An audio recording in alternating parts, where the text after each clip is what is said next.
Hello and welcome to the Adrian Bo Podcast, the interview series, where we take a deep dive into some of the most influential minds in real estate. Listeners, it's the Adrian Bo Podcast, the interview series, episode 193, and my guest today is been on the Adrian Bo Podcast 2 or 3 times previously. He's back again, the one and only JT, Josh Tesolin, my brother. How are you? My man, thank you so much for having me. Good to see you, man. Let's do it, brother. Let's do it. Good to see you, brother. Good to see you. All right, so let's get it. straight into it, man. Like, it's so good. I think you've been on the Adrian Bo Podcast the most out of anyone. Thank you. Man, Honoured. We go back, bro. We go back. Man, we've known each other about 8 to 10 years now, I'd say. Man, I just love the fact that, you know, the professional relationship we've got, the fact that I'm your exclusive auctioneer, which I'm honoured. Chief auctioneer. That's it, man. Chief auctioneer, coach to your team, Yes. and also just brothers. And Mentor, brothers, family. That's it, man. Lovely. Hey, so I want to try and ask you some stuff that you probably haven't been asked before, okay? Yeah.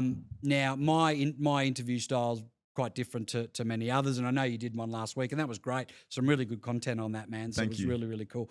So firstly, JT, how do you define success beyond just GCI and number of sales? Just holistically in life, your definition of success. My definition of success, man, freedom. Yeah. I think freedom, success. Like when I was very young, like my parents, they did well in their business when I was, just born, and then they lost their business and then struggled for many years. And I think success for me is not worrying when I have to go to dinner and, looking at the bill. It's not necessarily waking up at 9 o'clock every single morning and working for somebody. I've worked in my career now over 10 years. I think it's like 13 or 14 years in the real estate industry. And the hard yards that I put in early and still do today, if I want to take, an afternoon off, I can relax. If I, last night, it's funny, I took the team out and then the team was like, oh, I'm driving home, but I'm not taking the tolls. Small stuff like that, you know.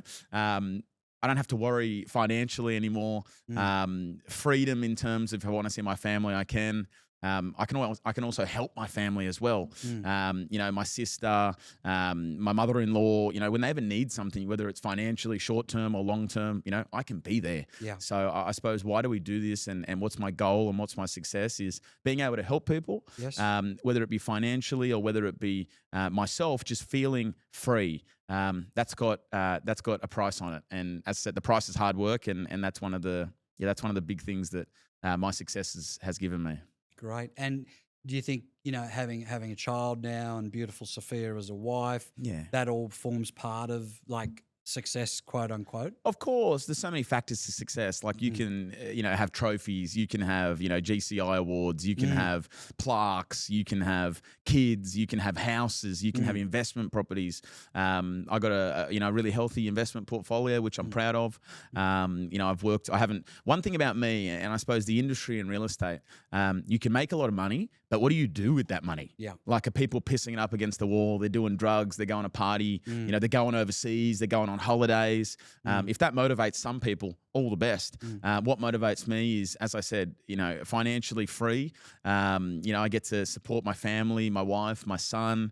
And, success for me is coming home and getting a big hug from my son. Success is coming home and, not having to worry about mortgage repayments. And success for me is being happy, man. I don't think when you're a very goal-driven person like yourself, you'd feel it, and many high performers, like it's very hard to feel satisfied.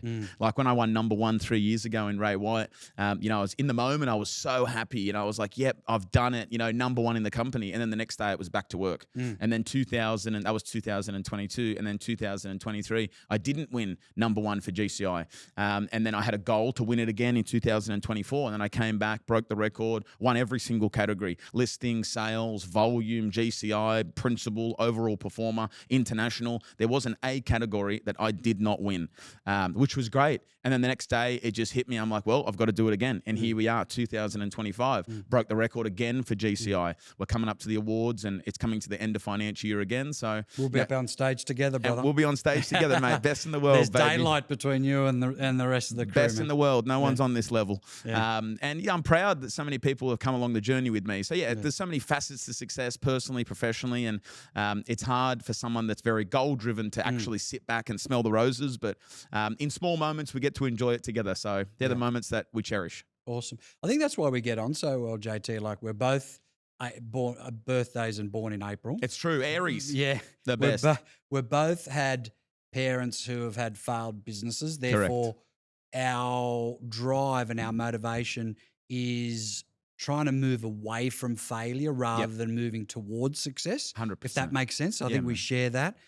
Both Italian heritage, which we share. And obviously, I remember when you first started to, make an impact and you were like, man, what do I start doing with my money? I was like, dude, all I did was just buy investment properties, investment. So we've both got a passion for investments as well. 100. So I think, that's been awesome. So another one which I wanted to ask you, JT, is can you remember the most challenging moment of your career so far? Because we certainly don't want to talk posthumously as if your career's over because, dude, you only just turned 30, man. We've got another 30 years to go, right? Definitely. So like an example of like probably the biggest adversity career-wise so far. Yeah, there was probably two standout moments. Yeah. And they shaped who I am today. Like I remember my first full year in real estate. I had a goal, wanted to hit $1 million, wanted to be the youngest to do it. I was 22 or 23 at the time. 22 actually, I think I was. And my goal was $1 million. And I just obsessed myself with it. I broke it down, how much GCI I needed per sale, how many hours I needed to work. And I was all in, never saw family, never went out socially, nothing. And then in that first year, I hit 1.17 million, 71 transactions in my first year. And then I remember it so vividly. It was December, it was just after Christmas, probably would have been December 30 or 31. And then it just hit me. I remember this dark cloud just came over me. And I remember I was still so early in my career and I'd hit a milestone of over $1 million and everyone was congratulating me on socials and I felt great in the moment. And then this dark cloud came over me. And I thought to myself, I've done it. Like, what next? Is that the day you called me and we met at Cup? Yep. So just a little story on that. Man. So we are sitting in Wisecast, which is owned by Thomas Hakeem. Correct. And that day we met was at Cub, which I'm a member of, which is owned by his brother, Daniel Hakeem. I called you. You called me. I called you freaking out and I said, Adrian, I'm in a really bad way. And you, I said, I'll meet you in 20 minutes. Never had anxiety or panic attacks like that in my life. And I just had to share that discussion. It was, obviously, I've never shared it with anyone. Because obviously it's personal. Yeah. But maybe just some brief context on that because, I mean, it was quite emotional. It was very emotional. I was very distressed. Like I was just feeling so much overwhelming pressure that I'd achieved such a goal and I didn't know what was next and I didn't know what my career had in store. And I'd achieved something that I thought was, the pinnacle. It's funny now, I wrote $11 million last year and I was worrying at that time about 1.17 million.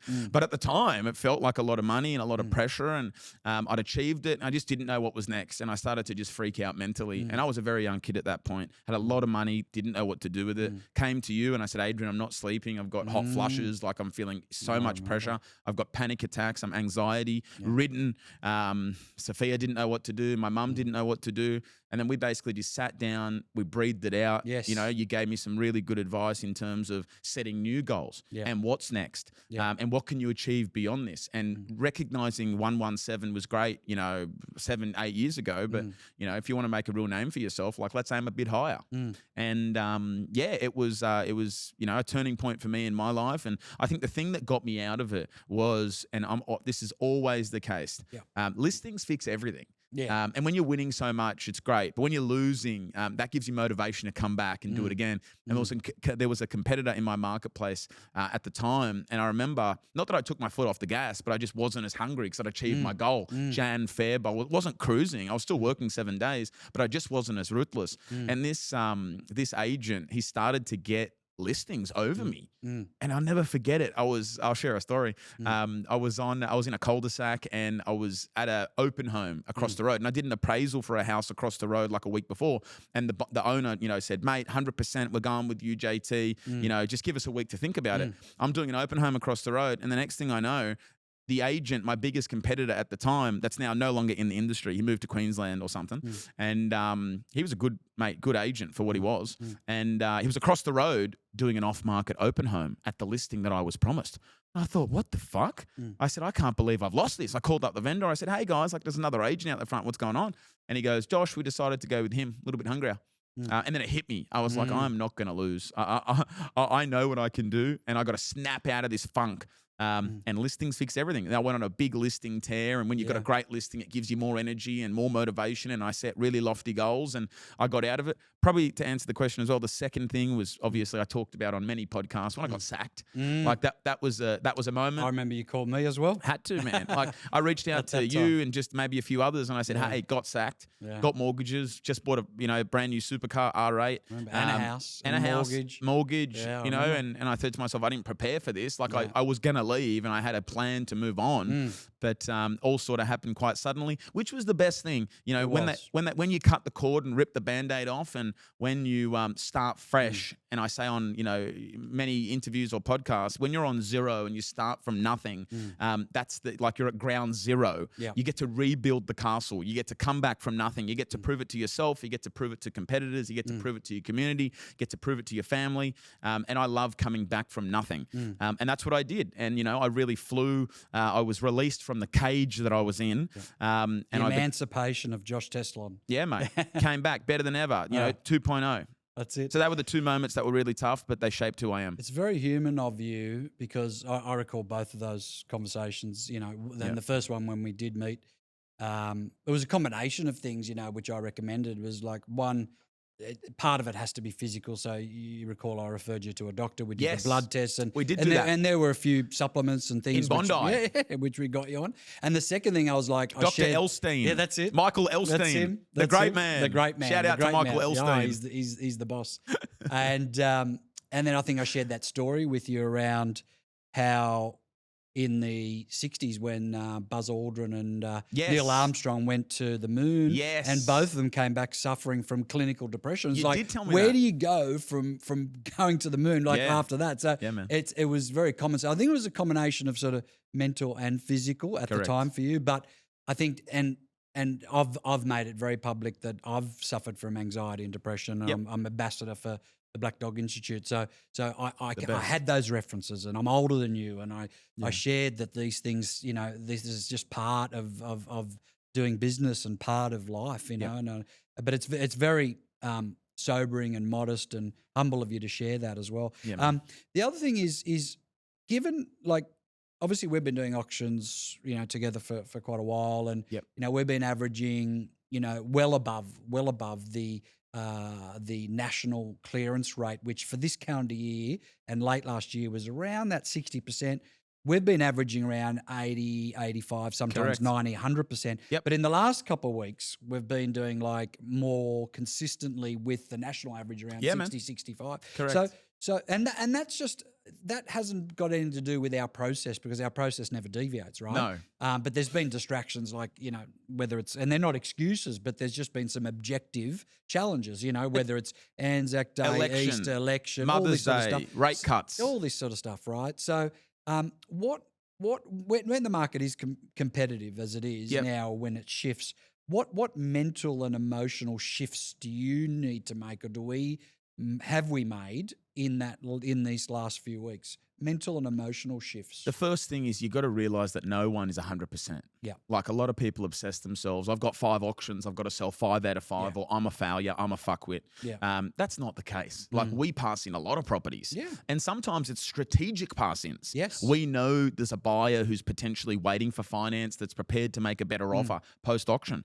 If the vendor feels uncomfortable, it's their property. Our jobs are to give them the best advice and the best recommendation, but it's their home at the end of the day. So yeah, from a mental shift perspective, understanding that no one's 100%. That's the first thing. The second thing is you got to adapt to the market. We're not here to be heroes. We say it to each other all the time. Sometimes we get offers on properties that on paper may not be a suburb record, but the vendor's over the moon. And who are we to hold back the vendor from accepting an offer? Our job, we set a reserve price, we give them feedback, we bring buyers, we create competition, and we bring the best offer to the vendor. And if the vendor is happy to move forward, it's their decision. It's their property. So I think that's a big thing, understanding that we're not here to just be heroes and we're not here to set a suburb record with every single sale. We're here to get the best result with every single sale, and every single sale is different. And every single, like, I'll give you an example. I had one about a month ago, and I sat down in a reserve meeting pre-auction, and I said, there's 3 types of reserves that we can do. We can go with a really high reserve, which is strategic. You could go with a lower reserve if you were desperate. Or you could go with something sort of that's in the middle and a market reserve, essentially. And I go, guys, from our conversations and our, motivation to sell, you've never once told me that you're desperate or financially you need it sold as soon as possible. And the vendor turned around and he goes, Josh, I've been hiding it from you. It wasn't easy for me to say from an embarrassment perspective, but, it's a foreclosure from the bank. Yeah. And I need it sold. Yeah, wow. And that shifted everything. Yeah. Because they needed it sold. We needed to do different things to get the home sold. I asked them, can we publicly, let buyers know that this is the motivation to sell? Maybe that's going to increase some interest on the property. Instead of, imagine if you told a buyer, the owner doesn't need to sell and, they're happy to stay or rent it out. There's no urgency there. So we publicly displayed to people that, the home needed to be sold. It must be sold, which it did. We attracted, I think, over 10 registered bidders and the property sold. Must have been one I called. Absolutely it was. And it was well and truly over the reserve. So in terms of realizing motivation, being there for your client, shifting the focus from not being a hero, we want to get a result, the best result possible, of course. And as I said, accepting the fact that no one's 100%. Yeah. I must say, 30 years of calling auctions, since I've been calling auctions for you, I've never experienced an agent who is so intimate with buyers' budgets. Yep. And therefore is prepared to back themselves and actually have the buyer ensure that we get the best price out of them. Where most all agents that I've called auctions for, including myself, I'll be guilty of it. I've put the hammer down in the past, and my gut feel told me that buyer had a little bit more. With you, this never happens. No. Never, ever, ever happens. Yep. Now, there's a reason that you've got the most reviews online to any agent in Australia. RateMyAgent, realestate.com. This must be one of them. I've never experienced this as an auctioneer.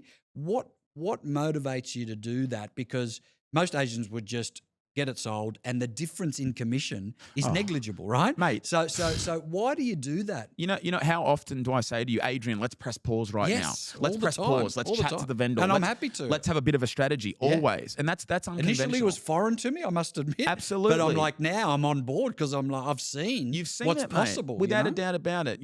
Like an extra, we're charging 3%, right? Yeah. So 3% on an extra 10 grand is $300. But to the owner, that's an extra $9,700 in their pocket. Absolutely. That covers marketing, that might cover some of the staging. So our job is to get every dollar for the client, and I take that with responsibility. Like, I'm invested in the property. I've got a 3% stake in the property as well. Yeah. We're all invested. So at the end of the day, I really focus on, I want people to be happy. Yeah. I've got a great relationship with my owners. Of course, during the process, sometimes, they're not the most happiest when feedback's not what they want, or pre-auction offers maybe aren't where they want it to be. And I'm there to comfort them. I'm there to tell them the truth. I'm not there to comfort them with lies and shield them from the truth. I'm here to give them the truth, and I'm here to give them a strategy to move forward. Yep. So why do I do it? I care. Why do I do it? I think I've come from a family where, we struggled with money, and I know that an extra 10 grand would have gone such a long way for people. Yes. So yeah, often we pause auctions. Often we go to the top bidder. Often if the auction's going really well, we hold back from calling it on the market. Absolutely. All because it hits the reserve. It doesn't need to be on the market straight away. I know. We can let it flow. We can. I love it. to be honest, as an auctioneer, I've got to say, it's the best feeling. We can pick the right time when it starts to slow down. Then we inject. We're on the market, Adrian. We're good to go. Owners say sell. And that creates a little bit more buzz. We've got that trampoline effect. So I think, adjusting to every situation is key. We have one thing that sets us apart as well. We do a lot of buyer meetings.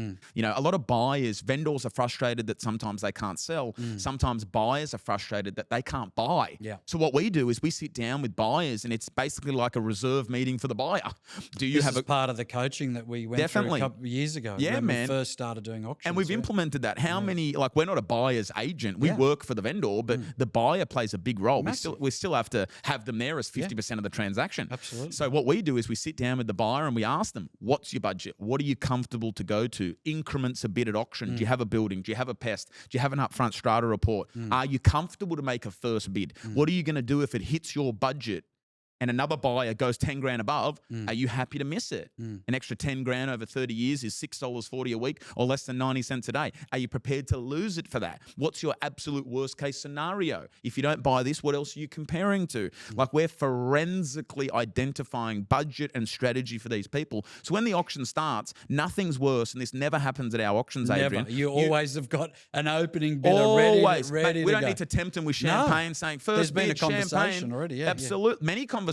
We keep in contact every day with them. So I think our process in terms of that really sets us apart. We know the buyer, we know the seller. We're here to get the best result, and we're happy. At the end of the day, how regular do we get photos with the buyer and the seller together? Always. A buyer might have overpaid based on comparables, but they wanted the house. The owner's absolutely stoked, and we're happy as well. And they regularly shout out me and you in that. Yeah, always true. Happy with the auctioneer, Adrian. Absolutely stoked. They write you reviews just as much as they do me. Yeah, so it's a team effort. It's Bo plus Tesolin. Bo Tesolin. That's it. Hashtag, mate. We love it. Bo Tesolin. I got to tell you, there's no more comforting feeling as an auctioneer turning up and you, Ben, Mara, and Sam telling me exactly where their buyers are at, and me having already have talked to the owner probably twice that week. Absolutely. And then putting a face to the name. They feel comfort, because the auctioneer brings that level of gravitas and seniority, and they know that I get my hands dirty too. I go and talk to buyers. I go and talk to the owner. We're in the fight. Yeah. Mate, we're at war together. We're at war, I love man. it. Okay, so let's get into some more juicy stuff, Josh. Sure. Now, there was a recent Daily Mail article. Very credible, yeah. Fucking hell. Daily Mail is probably the most tabloid, trashiest publication on earth. Talk to me about it. Yeah, man, an article, a reporter reached out to us, and as far as, Paul, my licensee, is concerned, he looked up this journalist, and he'd never written about real estate before, but all of a sudden, chose me for a clickbait article. Now, this article, he wrote us an email, and he asked about a couple of properties that we advertised and what they sold for, and he did this percentage and said, oh, you sell X amount above, do you think it's unfair that agents get targeted and get slandered for underquoting? And I wrote back a big email and said, you've pointed out these properties that have sold above, the guide and above the reserves.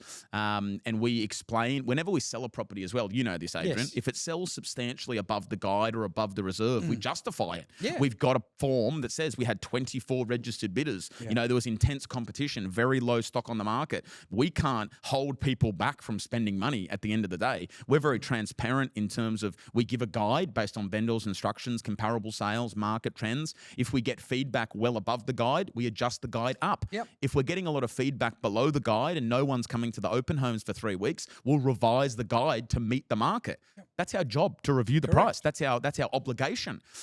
So in terms of, this article, I think the article was titled and it said, agent under investigation for alleged disgraceful acts. Alleged being the key word. Alleged being the key word, but the damaging word being disgraced acts. Yeah. Now, when you ask people, like I've had vendors or community people, and as you know, Adrian, tall poppy syndrome's a big thing in this industry.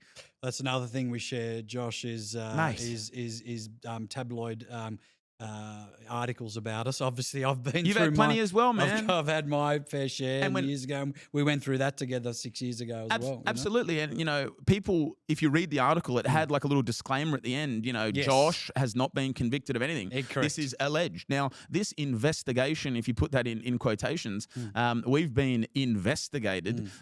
This is going on 3 years now. Yeah. Now, what are we being investigated for? Fair Trading came in, asked for files, and we've complied with the regulator. anything the regulators asked, whether it be, give us 500 files, give us 3 files, give us more information on this, we have completely complied with the regulator at every single stage. I even went in, Adrian, as you know, for a voluntary interview. Correct. Mate, Fair Trading invited me in over a year and a half ago and said they had a couple of questions. It was a recorded interview. They had, some stuff they wanted to discuss, and I was more than happy to oblige. I was there. My licensee, Paul Mylott, was there. My lawyer was there, Lisa, and we fully complied. So from a alleged, done something wrong, I'd like to hear what it is, and I'd like to respond back as respectfully as possible with the truth. Yeah. But unfortunately, competitors, when they get a hold of this type of stuff, they're sending it to vendors, printing it out, doing letterbox drops. And at the end of the day, read the article. Josh Tesolin's not under investigation. It's a company who's under investigation. And when we say this word under investigation, like people are going to prison or people have stolen from the trust, that has never been the case. Absolutely I've not. never stolen from the trust. No. And as I said, at the end of the day, and you know this as well, Adrian, when you're a very high profile agent, like you sell lots of houses and do podcasts like this and put yourself out there, and Ray White's the biggest brand in Australasia with the most offices, and I'm clearly the number one agent in that network by far internationally. They want to have a little bit of a clickbait headline. Of course. And what's better than my face? Josh Tesolin. People share it around. They get more clicks. They make more money, get more advertising. But at the end of the day, as I said, I've completely complied with the regulator. Any questions that they've had so far, I've responded to. And if they've got any more in future, I definitely welcome it. I'm sick of the rumors. Absolutely. The truth of it all is, since I employed my licensee in charge, Paul, I'll be the first to admit on here, like when you're a young principal, you don't necessarily, and when you're running very fast, and we grew very fast, Adrian. Absolutely. I started with me, one assistant, my mum and Sophia, and then within a month I had 10 staff. Within 2 months I had 15 staff. Now I've got 40. Now I've got 40, and at one stage I had 50. When you're running very hard, things get missed and you slip up. And I'm the first person to admit that no one's perfect. So what I did to change, and that's the big thing, Adrian, what do you do when you're not perfect? You change. The best thing for my business, I hired a full licensee in charge for compliance. His Paul's name a legend. Paul Mylott worked in a franchise as the head of that franchise for over 20 years. Paul's been in the C21. industry. Absolutely. Paul was the head of C21, which is, again, another great brand. Lots of respect. So Paul has been in my office for over or almost 2 years now. In that time, every single thing we've been asked of, we've responded to on time. Sometimes they say we need by close of business same day. Paul will respond. We have not had one fine. No penalty, fine, nothing since Paul has been with us, which has been going on 2 years now. So I'm super proud of the changes that we've made in terms of following the legislation to the absolute dot and T. Absolutely. Doing a lot more training. We've got we use Ray White's training. Ray White's done audits on us. We've done training with you, Bowie. We've done training with Rosie. We've done training with Brian Cannon. Like we've done so much compliance training. We do audits every single month, internal audits with me and all the staff. In our sales meetings, we do Q&As every single week, going through compliance and new legislation. And what if we're questioned with this? And what if a buyer says this? What if you get an offer above the guide? And the good thing as well, we have a very strong and close relationship with the White family at Ray White. Ray White totally backs us. Dan, Beautiful people. Brian, Tim, the CEO, they are in our corner till the end. And there'll be no end. As I said, we want to get better together. Dan White's had many interviews with Fair Trading and, asked them, how can we be better? And showing systems. We've got this new system called an online stock board within Ray White. So we can digitally tally every bit of feedback, every offer we get, price indications, who likes the property, who doesn't. And it's a digital stock board. And if, let's say, we're quoting a guide of 750 and we get an offer of 800, it'll come up with a red flag to say, you've got to adjust your guide up because you have a higher offer than the guide. Correct. And we'll change it straight away. So Ray White's implemented some awesome systems, and we're super proud to be a part of the change and be at the front of the change. Look, when you're doing a lot of volume and you're high profile, this is going to happen. I've never told this story before, but when I was at my peak in selling, a Fair Trading supervisor walked into the office. He said, Adrian, I live locally. I know your stuff. You're a great agent. But I've just got to let you know that I've come here today and I've been asked not to leave until I find you for something. Wow. And I said, go for your life, brother. It's almost like a highway patrol. Yeah. They have to get and he you was for there the something. whole day. He looked through 100 files. Yep. He came back and he said, Adrian, I can't find not one thing that you're non-compliant on. Wow. But I have found one thing, which is the bidder registration form on one of your auctions doesn't have your license number on it. Wow. And that's $1,650 fine.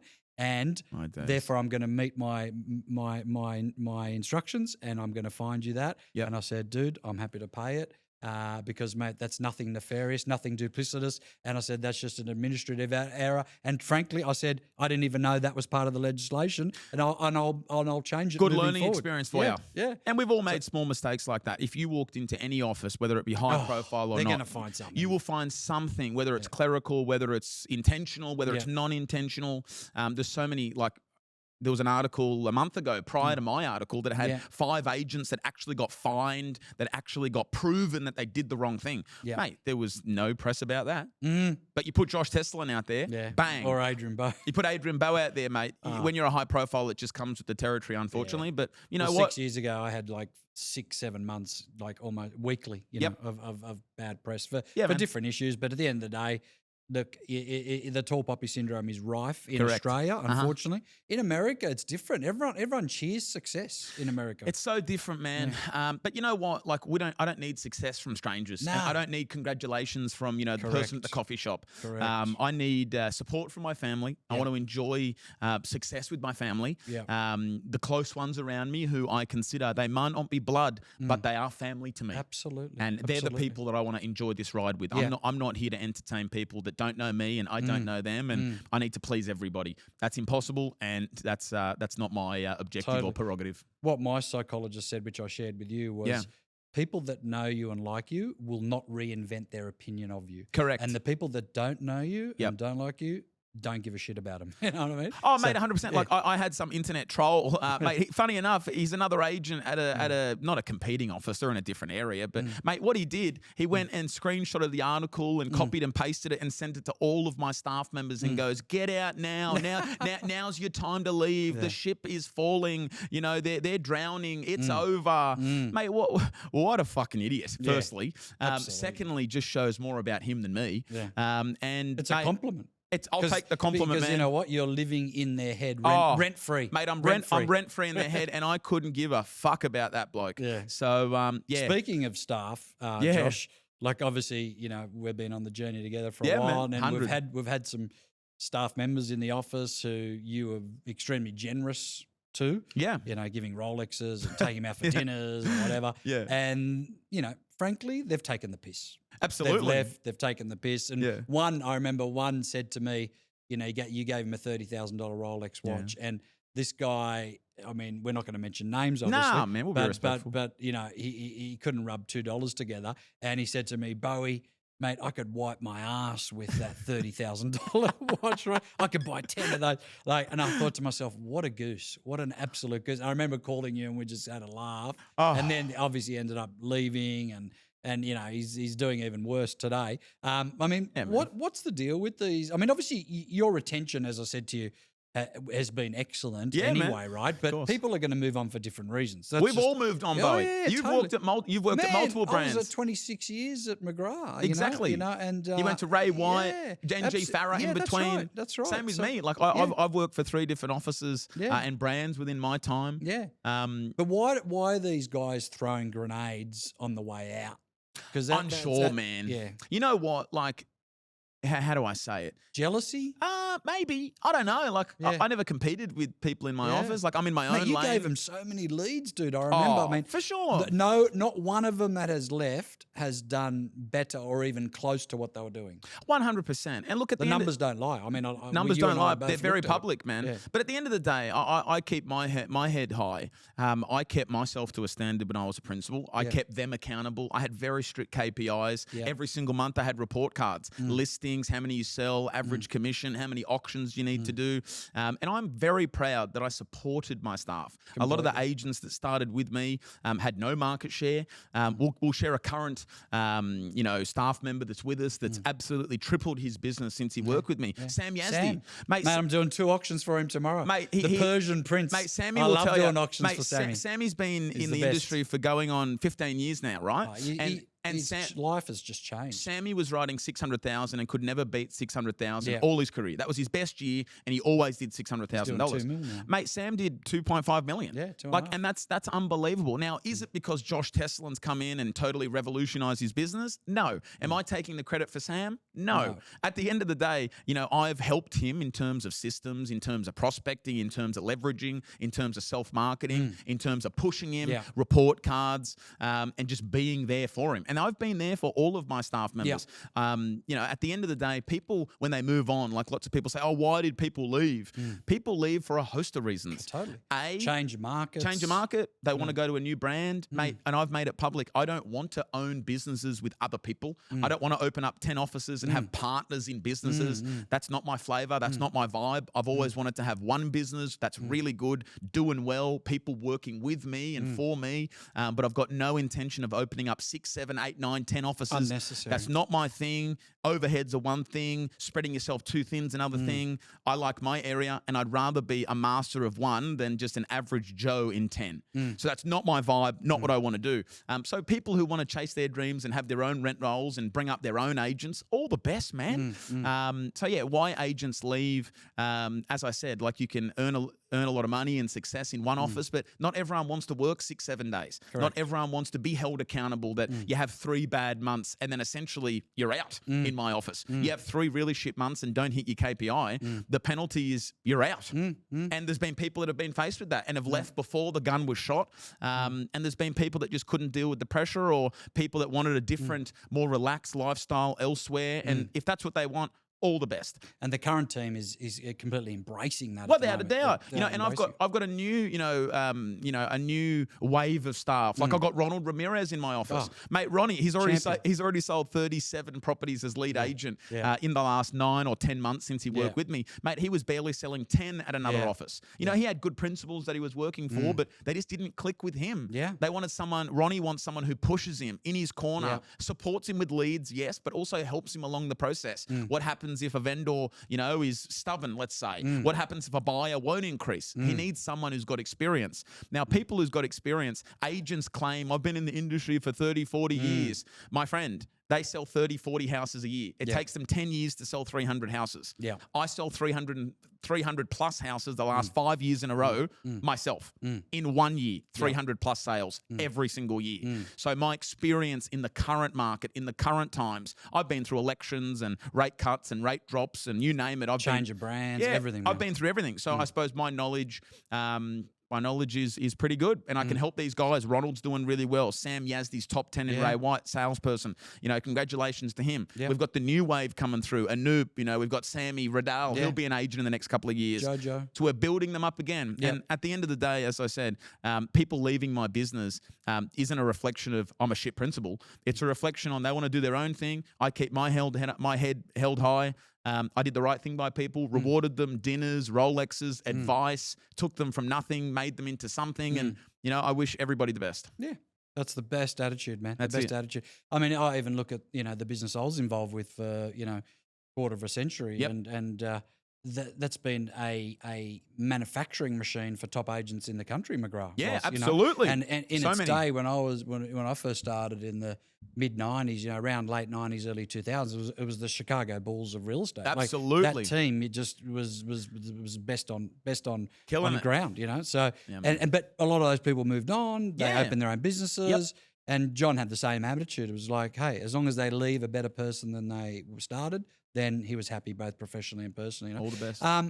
Databases get stolen a lot when people leave. What's the deal with that, mate? man? When I left, when I got sacked from my office, they took my phone, took my number. I had no database to steal, and I didn't. I never recorded databases. I suppose where a lot of agents become unstuck is they think to themselves they can have the cake and eat it. They can keep their phone and keep their database and still list off that database and have a new brand and expect no penalty.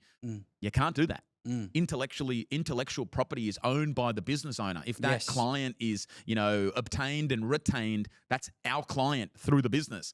And that's why in employment agreements or contractor agreements, there's restrictions. Restrictions in terms of area, restrictions in terms of intellectual property.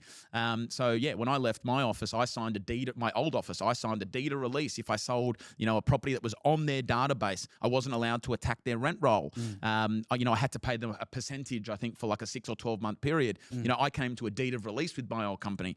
A lot of people nowadays, and people have done it to me as well, and I'm sure at McGrath, they leave, take a database, think they can have the cake and eat it, and that is illegal. Yes. Like you can't do those things. Yeah. If someone, I remember I was thinking about it like a week ago. This was a couple of years ago, I hired a property manager, and her mum had 3 or 4 properties, and she worked at another office that was within Ray White, and she had 3 or 4 houses, and she goes, my mum wants to bring them over so I can manage them. And my first instinct was, we can't touch it. We can't touch it. It's intellectual property. We're taking a rent roll from someone where you left and you're within the zone of restriction.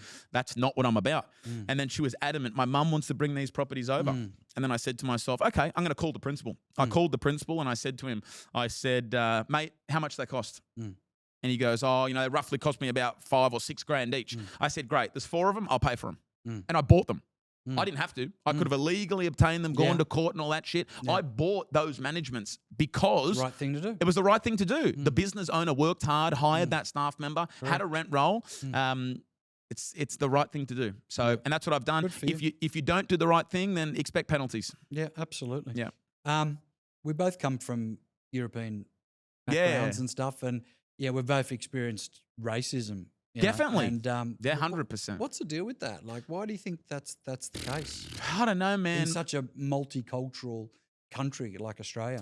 You'd like to think, Australia's progressed in areas that racism wouldn't be a thing. But, these days it is. Like, with the most respect, they're coming for, us, international people. Our parents are maybe born overseas. Grandparents definitely were. We're the ones that are in the headlines. There's not a lot of other nationalities that aren't. Yeah.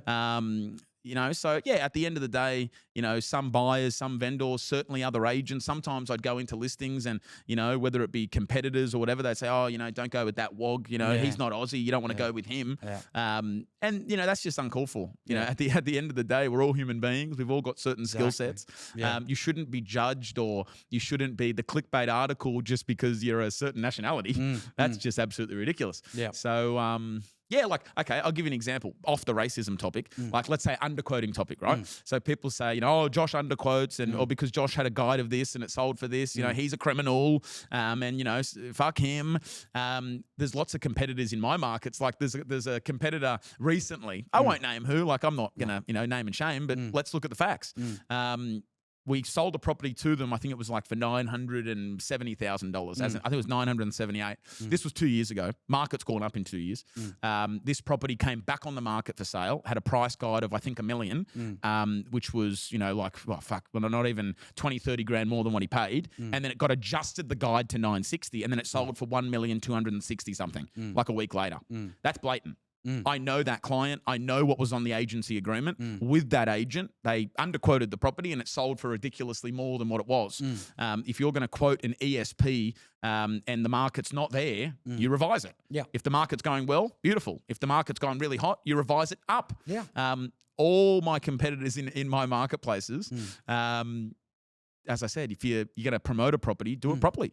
Have the paperwork to justify it. Have the comparable sales. But as I said, they throw shit and they throw mud at us. But have a look at what else is going on in the industry. Totally. And if you want to adopt the Queensland model, I regularly talk about it with Paul and confidants. Mate, in Queensland for auction, you can't quote a guide. Correct. So Correct. if you a want, buyer walks in and says, "What's the price guide?" and then the agent says, "Well, it's illegal. I can't tell you." Exactly. That's crazy. But here, you've got people that are, I see price guides sometimes where properties are selling at 1.3 and they've got a price guide of 1.7, and I think that's blatant overquoting. Yeah. And then I see some, like I saw one the other day, I think it was in Bondi Beach, it was a unit or something, and this unit should have sold for 2 million, had a price guide of 1.2 million. Yeah. And I looked at it and I said to Soph, I'll offer them cash right now. Like, that's just, it's ridiculous. Yeah. So, I think a lot of people are doing the wrong thing. There's also a lot of people doing the right thing. Yeah, absolutely. As I said, comparable sales, ESPs are correct. Yeah. Full vendor transparency, vendor reports are on. We're submitting offers. Yeah. there's a lot of people doing the right thing. I mean, the market is a separate entity. We've called thousands of auctions together. Correct. And many times there'll be a reserve, which was actually, we thought was optimistic. Very. And yet it's sold way over that. Why? Yep. It was marketed well, it was presented well, and there was emotional competition at auction. Yep. And that's market value. And there's also some reserves that we get, Adrian, that we feel are low. Yeah. Right? They say, I want this, Josh. This is my bottom dollar. We'll ask them, what's your minimum price to sell? That's a fair question. Yeah. If the auction stops at X amount, are you happy to transact and, sell the home? And we'll sometimes get reserves and say, wow, like this is very competitive. Like this is, they've met the market. Yeah. We go to auction, doesn't even get close. Correct. Yeah, it's a very fluid process. Auctions. At the end of the day, it's a fully transparent process. Yeah. If it reaches their reserve and they're happy to sell, beautiful. If it's below their reserve, they can say yes or no. We're not here to be a price predictor. We're here to bring the market, give them the best recommendation, and get them transacted and sold for the best result. I never forget. We were doing coaching sort of monthly in your office, and you guys were still on the private treaty system. Yeah, man. And I said to you guys, man, you got to make the shift. And you even convinced yourself of this story that like, oh, Bowie, in Quakers Hill, I just can't see auctions working, this and that. And I said to you, JT, one day you're going to call me and you're going to say, we need a coaching session around how to do auctions, right? Yep. And I never forget the day you called and said, Bowie, I'm done, dude. I've had this week alone, I've had 10 extensions, 7 rescissions. Yeah. Had to sell property 3-4 times over. I can't do it any longer. And you know what? We did one session and the shift from private treaty to auction just wasn't that much different. The vendor management was the same. It was just creating urgency. A deadline. And because you had so much market share, the market had to adjust. Yep. Now there was a period there which it took a little while for the buyers to get used to it. Yeah, absolutely. They had to go to their broker and they couldn't get conditional, had to go unconditional. Correct. But at the end of the day, now 100% of the properties we sell are auction. Without a doubt about it, and I regularly speak to buyers and I'll ask them, do you want to make an offer before auction? Do you want to purchase this home off market? A lot of the buyers go, no, I'd like to come to auction. Transparency. I want to see what market value is. Correct. I don't want to overpay off market where I potentially could get the property less. Yeah. Some vendors have that mentality. They want to go to auction now. They want to see the market. They want to see how many bidders. If they're the only bidder at the auction, guess what? It's probably not an in-demand property. Yeah. If they come to an auction and see 50 registered bidders, guess what that's going to give them? Confidence. Yeah. Confidence in what? They're not the only one that likes the property. Absolutely. And that makes them say, you know what? This is fair market value. There's 50 bidders for a reason. There's 10 bidders for a reason. I feel justified in paying what I did due to the fact that there's, it's an in-demand house. Yeah. And I want it. Yeah. So I'll pay this. Love it. That's the good thing about auction. Love it. Speaking of rumours, my favourite one, Josh, my favourite one I'm ready. is Josh is going to prison.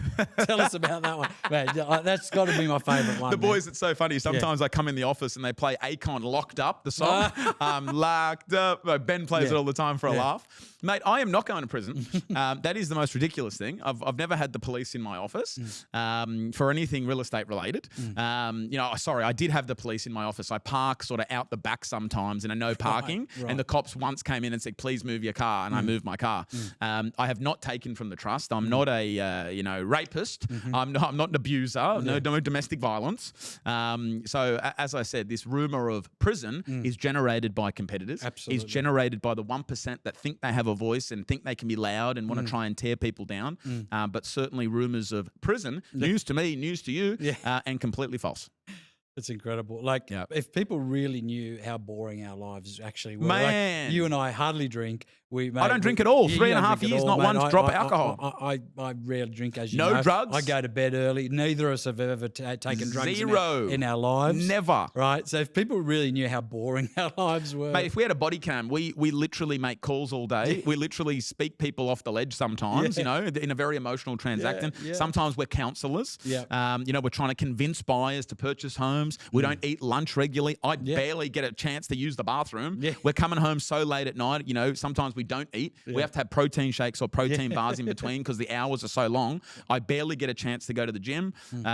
That's our lives. Yes, we get a lot of money, but at the same time, we're putting in the work, sacrifices success, and we sacrifice our lives. Don't people think on a Sunday when we're slugging it out in the heat or the rain, we'd like to be on a beach, we'd like to be on a yacht, we'd like to be on a boat? Nah, man, we're fighting hard for clients and buyers to purchase and sell homes. That's our job. Fun. It's great fun. I love it. I'm not complaining. This is my niche. This is what we love. I found my passion many years ago, and we're super lucky to have the industry. And mate, the industry is lucky to have us. Yeah, without a doubt. Speaking of the industry, who are some particular mentors or influential figures in your life that have actually impacted your career, and what key lessons have they taught you? Yeah, man, not to blow smoke, brother. You've been there for me as a brother since the start, whether it be training, whether it be calls, whether it be, biggest, things in my life that I thought would affect me. Mate, you're at my wedding, you're at my son's baby shower, you're at my son's, communion, his baptism, sorry. You've just always been there as a friend, never judged me, never listened to all the media and bullshit and noise. You know who I am. You know me at my core. You know that if you had a problem, and mate, you've gone through some stuff too, and you've lent on me. Totally. You've lent on. We spent New Year's together. Remember New Year's Eve? Absolutely. I was in tears. It was very sad. I was in tears because of some personal stuff I was going through. And I was there for you. Totally. And I was there for you not because I had to or I wanted to. It's because you're my brother, and we go to war together. We ride together. We die together. So you've been a big part of my life, man. Other people, the White family. Dan and Brian. Brian messaged me on my podcast that I did last week, and he goes, "Josh, I'm so proud of you. I just want you to know that. I'd love my grandfather Ray to have met you." He goes, that would have been so special for him. So I'm very close with the White family. Dan's been so supportive. He came over my house the other week. We speak almost every single day. He's so proactive. He's a very progressive person. Beautiful family. I've met his wife, Sam. Met his brother, also Sam. Sam White, in Lone Market. They're just wonderful people. The White family have had a big impact on my life. You've had humble for the type of success. Oh, mate, billionaires. Obviously what they're worth, it's mate, incredible. Billionaires, but just like us. Like, we've got money too, not on the same level, but I find the people with the most money and the most success are the most down-to-earth, normal, humble people you'll ever meet. And I'm lucky to have the Whites in my corner. Tim Snell's always been for me, been there for me. The media team at Ray White, their PR, Alex Tilbury. She's such a beautiful lady. She's in Queensland, but always makes us feel, Bridget, head office. Bridget Collis, she's a lovely lady, always been there since the start. Andrew McCulloch got me on. He played a big role in this. Tom Panos is always there for me as well. I'm lucky that I've got a really small circle of good people that know who I am. As well. Emil Juresic, mate. My son Emilio is godfather to Emilio. He's the godfather, but he's named after. And Lisa, godmother. Like, mate, Lisa Jemison, Paul Mylott. Paul's like a second dad to me. Lisa's almost like a second mum to me. I love Lisa to death. We're family as well. Paul's my family. Lisa and Greg Jemison, they're my family. I've got beautiful people that we've come together in this crazy ride of real estate. And people have come and gone and had their seasons in our life in my office, but I truly believe those people will never leave. And that's why they're so special to me, and I'll do anything for them. Awesome. Hey, just to wrap up. Yeah. Because I know you're going to praise them. I do, mate. A real red hot selling one, baby. I got to get there. Yeah. So as we wrap up, what legacy do you think so far in your career you may have had impact on, and what legacy do you hope at the end of your career to leave on the industry or just in general? I think about this a little bit, man. What legacy do I think I've left so far? I've shown that I'm not the most polished person, and I've shown that I might not be the most, educated person that got 100% in HSE and ATAR and all that, but I'm certainly the youngest to have this success. I'm certainly the most energetic to do it, and this isn't fake. This is me all day, every day. I really love what I do. I can vouch for that. Yeah, man. And I've shown that energy, enthusiasm, a work ethic, a strategy, a really solid process can win you business. I'd like to think I've taught people my process of, listing and what to wear and what to say, and tonality high and tonality low, and asking for the business. Are you happy for me to be your agent? What's holding you back? I'm not leaving your living room until we can come to an agreement to work together right now. I'll give you 2 minutes. I'll wait on the couch. When I come back, we're signing the authority for us to be agent and seller. I think, my ruthless closing techniques and, passion for working with people has rubbed off on the younger generation, showing what's possible. I was the youngest business owner in Ray White at 24 years old, the youngest principal ever to win the Ray White Award, #1 principal and overall performer. I broke the record net 8.96 million settled last year. I'll do about 9.5, 9.6 settled this year. Doing those numbers, it becomes possible. Yes. Tim Snell always says it. He goes, JT, you should be very proud. You've raised the bar. You created the new bar. And he goes, that's the new bar for people to reach to. And I'd like to think my competitors have got better because my success has driven them to be better. I'd like to think my co-workers, which has been proven, every agent that's ever worked for me has been very successful. They've reached their targets of minimum $600,000. I've had $2 million riders work for me, multiple $1 million riders. And that's because of my process. That's because of my energy. That's because of how I push people to be better. But yeah, how I want to be remembered is someone who cared, someone who wasn't all that serious. I like to have a laugh. I'm a very jovial person. You can always laugh with me. You know, in my office, I always crack jokes with all my staff. And, you know, even on auction day, we always find something to have a bit of a laugh at. You know, Pablo Escobar came to the auction the other week. He had some Pablo Escobar mustache. We stopped the auction, called him Pablo, and the whole crowd erupted. So at the end of the day, you know, I want to be known as someone who tried their best, gave 100%, left nothing on the table, was all in, and showed the younger generation what's possible, and showed the older generation as well. If you can implement social media and videos, and you know, you can adapt to the new world of technology, just like I do. Facebook boosts every single day, live videos once a week, absolutely non-negotiable video testimonials. If you implement that into your business, you can also get traction, and you can also do more. My abundance mentality and saturation mentality of doing more will get people more business. They'll earn more money. They'll have more freedom, and they'll have a better life for their families, and they'll help more people, which feels good. We're not curing cancer, but, and I say this all the time, we are helping people. Absolutely. We're playing a very important role in their lives. And the transaction that's emotional, whether it be death, divorce, upsizing, downsizing, we play a very crucial role, and I'm proud of that. Awesome. Very proud. Josh Tesolin and Bo Esselin lives on forever. Bo. Adrian Bo, you know what it is. Thanks, brother. Oh, brother. Great to see you, man. Thank you so much. Okay, thank you.